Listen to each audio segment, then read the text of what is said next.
Eh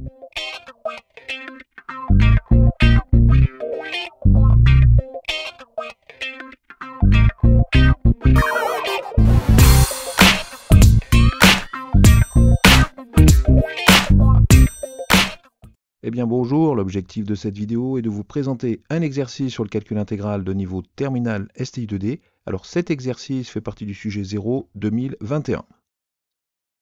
Alors, on considère les deux fonctions f et g définies et continues sur l'intervalle 0,9 crochet fermé, respectivement par f de x égale x carré moins 2x plus 4 et g de x égale 7x plus 4. Les représentations graphiques des deux fonctions sont données ci-dessous. On a ici la représentation graphique de la fonction g et ici la représentation graphique de la fonction f. Déterminer la valeur exacte de l'aire exprimée en unité d'aire située entre les courbes représentatives de ces deux fonctions.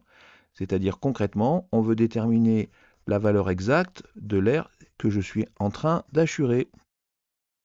Voilà.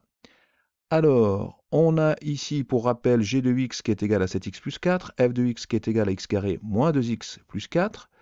On peut vérifier que g de 0 égale 7 fois 0 plus 4, c'est-à-dire 4. F de 0 égale 0 au carré moins 2 fois 0 plus 4, c'est-à-dire encore une fois 4. On a ici donc cette valeur 4, hein, c'est le point d'intersection de coordonnées 0, 4, le premier point d'intersection entre ces deux courbes. Alors ensuite, j'ai bien g de 9 égale 7 fois 9 plus 4, c'est-à-dire 63 plus 4 qui nous donne 67. F de 9 qui est égal à 9 au carré moins 2 fois 9 plus 4, soit 81 moins 18 plus 4. 81 moins 18, ça fait 63 plus 4, ça donne encore 67. Et j'obtiens ici le deuxième point d'intersection de ces deux courbes représentatives qui a pour coordonnées 9, 67. Alors, on a ici l'interprétation graphique, l'interprétation géométrique de ce qu'est l'intégrale de 0 à 9 de g de x dx, c'est-à-dire l'aire hachurée sous la courbe représentative de la fonction g. J'ai ensuite ici la représentation géométrique, la représentation graphique, l'interprétation graphique même de l'intégrale de 0 à 9 de f de x dx, c'est-à-dire l'aire qui est hachurée sous la courbe représentative de la fonction f. Donc on voit bien que si je fais cette aire-là moins cette aire-là, eh bien ça va bien me donner l'aire que je veux calculer. Donc l'intégrale de 0 à 9 de g de x dx moins l'intégrale de 0 à 9 de f de x dx correspond bien à cette aire hachurée. C'est-à-dire, je le répète encore une fois, la différence entre cette aire-là moins cette aire-là. Alors, la courbe représentative CG est au-dessus de la courbe CF, donc la valeur de l'aire exprimée en unité d'aire située entre les courbes représentatives de ces deux fonctions est égale à l'intégrale de 0 à 9 de g de x dx moins l'intégrale de 0 à 9 de f de x dx. Et d'après la propriété d'addition-soustraction des intégrales, cela donne l'intégrale de 0 à 9 de g de x moins f de x dx. Alors, qu'est-ce qu'on va faire? On va calculer ce g de x moins f de x, c'est-à-dire 7x plus 4 moins, entre parenthèses, x carré moins 2x plus 4. Alors ici, le moins va s'appliquer à toute la parenthèse. Je vais donc avoir 7x plus 4, moins x carré, moins ça va me donner plus, donc plus 2x, et ici, moins fois 4, ça va me donner moins 4.